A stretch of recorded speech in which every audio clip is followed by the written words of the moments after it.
Feliz domingo a todos. Hoy quiero compartir una palabra de ánimo, de paz, que nos ayude a enfrentar todas las situaciones y, como no, la encontramos en la palabra de Dios. Quisiera comenzar leyendo en Isaías, capítulo 26 y versículo 3, donde dice lo siguiente: Tú guardarás en perfecta paz a todos los que confían en ti, a todos los que concentran en ti sus pensamientos.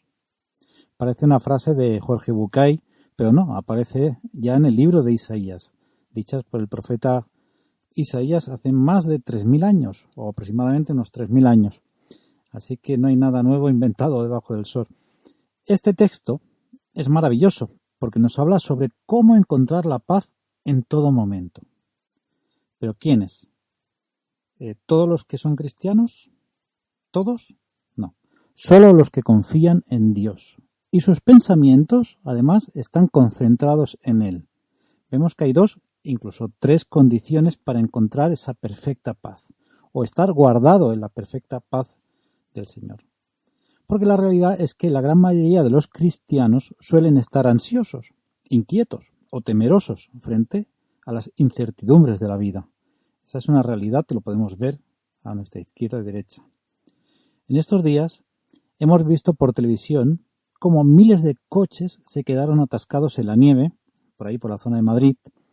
Si observamos, muchos estaban alterados, sin saber qué hacer o desesperados. Pero observando a los más precavidos y también a los que son más experimentados, vemos que tenían cadenas y además sabían ponerlas.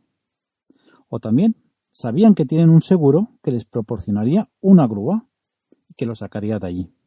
Y así fue, en efecto. En unas pocas horas, más de 1.500 vehículos fueron rescatados. Así que funciona. Se me asemeja un poco a la vida común de los creyentes, en que la mayoría no tienen ni siquiera las cadenas. Ya no digamos de saberlas poner, las cadenas que le pueden ayudar a salir de ciertos temporales. Y vemos que el que no se prepara le sorprende la tormenta y no sabe qué hacer. Y empieza a acusar a las circunstancias. Es que los esques de la vida, ¿no? O al primero que le pasa por delante. La culpa es de la mujer que tú me diste, o del marido que me diste, o la culpa es de mi jefe, o el profesor que me tiene manía. Sin embargo, el creyente fiel ha preparado sus herramientas mentales y espirituales para soportar la tormenta con paciencia. Y ahí donde él no puede llegar, cuenta con su seguro, que no es la grúa de Mafre, es Dios, Yahvé, Señor Todopoderoso. Como dice en Habacuc, capítulo 2 y versículo 3, porque sin duda vendrá, no tardará.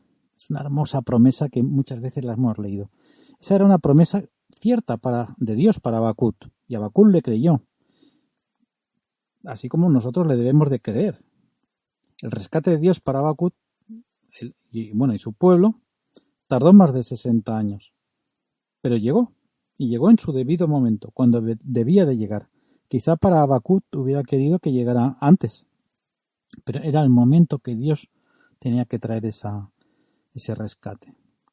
Los que estamos esperando la grúa, los que esperan la grúa, se pueden impacientar, pero finalmente llega. ¿Cuánto más el socorro de nuestro Señor? Me recuerda cuando Marta le reprocha a Jesús: si hubieses llegado antes, mi hermano aún estaría vivo, ¿os acordáis?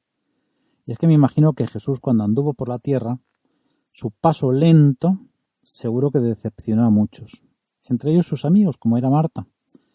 Estos sabían que él podía sanar a Lázaro, pero no confiaban en que lo podía resucitar, o ni siquiera se lo imaginaban. Y es que a veces los pensamientos de Dios no son nuestros pensamientos. A veces creemos que Dios puede ayudarnos en cositas pequeñas, en lo cotidiano, en un dolor de cabeza. Y es cierto, pero a Dios no le gusta compartir la gloria con un diazepam o con un nolotil o ibuprofeno. Si es algo que tú mismo puedes solucionar, prefiere mantenerse al margen y llegar cuando Él es absolutamente imprescindible. Jesús dice: mi paz les dejo, mi paz les doy, no como el mundo la da. El Señor nos dice a cada uno de nosotros que hay un lugar donde la paz es inconmovible, que siempre es, que nadie la puede robar, y esa paz, o esta paz, está en el corazón de aquellas personas que han decidido poner sus pensamientos primero y en consecuencia sus emociones en Dios. Pero volviendo a Isaías, hay una decisión que los llevó a poner los pensamientos en Dios, que es: hemos confiado en Él. Podemos observar que estar guardado en la paz del Señor parte de una serie de decisiones nuestras. Primero, poner nuestra confianza en Él, no en las cosas materiales como puede ser el dinero, el trabajo, una buena casa o las amistades, ni tan siquiera la iglesia. Después, ponemos nuestros pensamientos en Él. O sea, primero nuestra confianza y después nuestros pensamientos.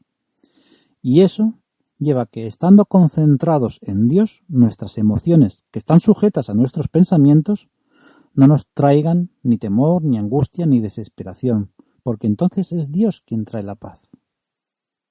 La confianza en Dios produce que tus pensamientos se enfoquen en lo que Él dice, porque estamos confiando en Él, le creemos, en lo que Él es, en lo que Él promete, en lo que Él nos manda, porque hay una parte de obediencia. Son promesas vinculantes. Si nosotros no le obedecemos, si nosotros no hacemos lo que Él nos dice, Él no nos va a traer la paz. Por lo tanto, el resultado de esa obediencia es una profunda paz para todos aquellos que hacen todo eso.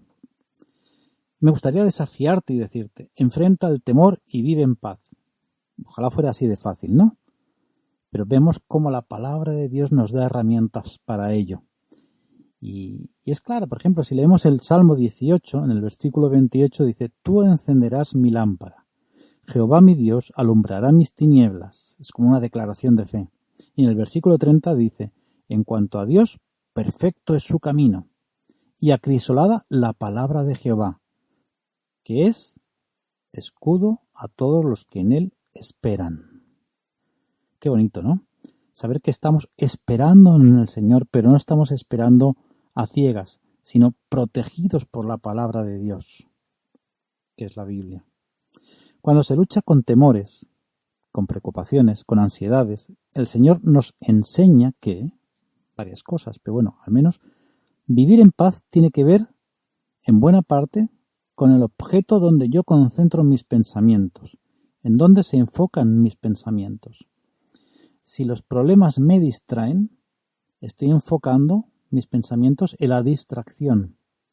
Pero cuando yo concentro, es decir, todos mis sentidos están puestos en Dios, entonces vivir en paz tiene que ver con una decisión importante, que es que yo estoy tomando la decisión de concentrar mis pensamientos. Lo diré de otra manera.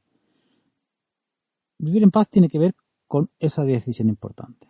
Por ejemplo, decidir correctamente dónde gasto la energía, dónde pongo yo todos mis recursos. Ya, obviamente hay que trabajar, hay que dedicar, cuidar el cuerpo, 1000 cosas.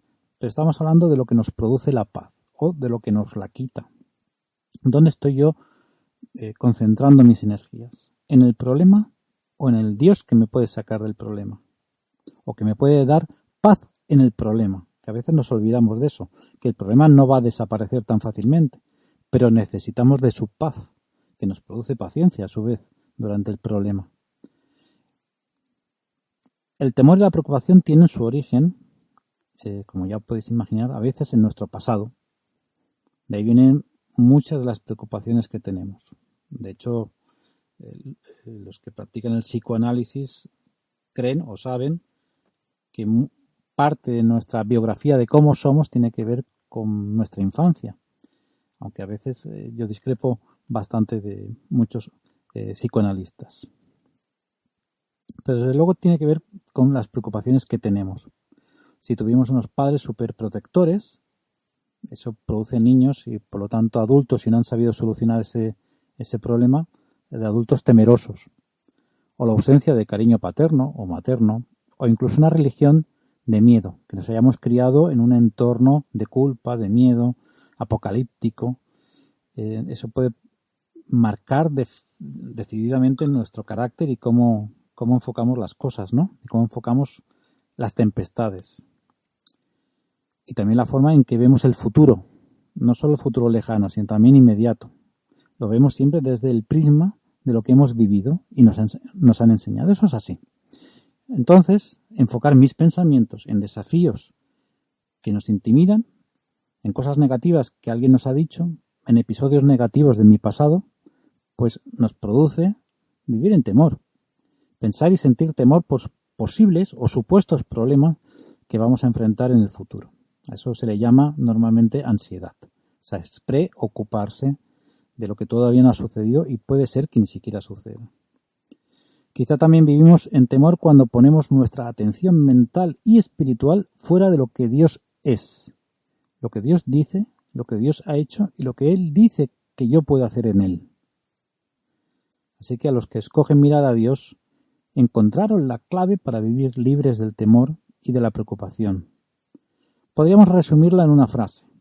Yo escojo mirar a Dios, creer lo que Él dice, observar lo que Él hizo en el pasado, vivir el presente y armarme de fe para el futuro. Lo diré otra vez. Yo escojo mirar a Dios.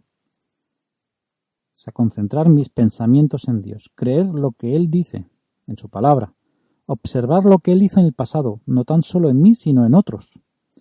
Vivir el presente, para no concentrarnos negativamente en el futuro. Y armarme de fe, para caminar en el futuro. Los que escogen mirar a Dios y a su carácter como la base para caminar, esos son los que Dios le promete paz. Y quisiera terminar con una cita del Salmo 39, versículo 7, que dice: «Y ahora, Señor, ¿qué esperaré?». Concluye el salmista con esa frase lapidaria: «Mi esperanza está en ti». Es decir, yo mientras espero estoy en ti. Así que bendiciones, queridos hermanos, y que tengáis un feliz domingo.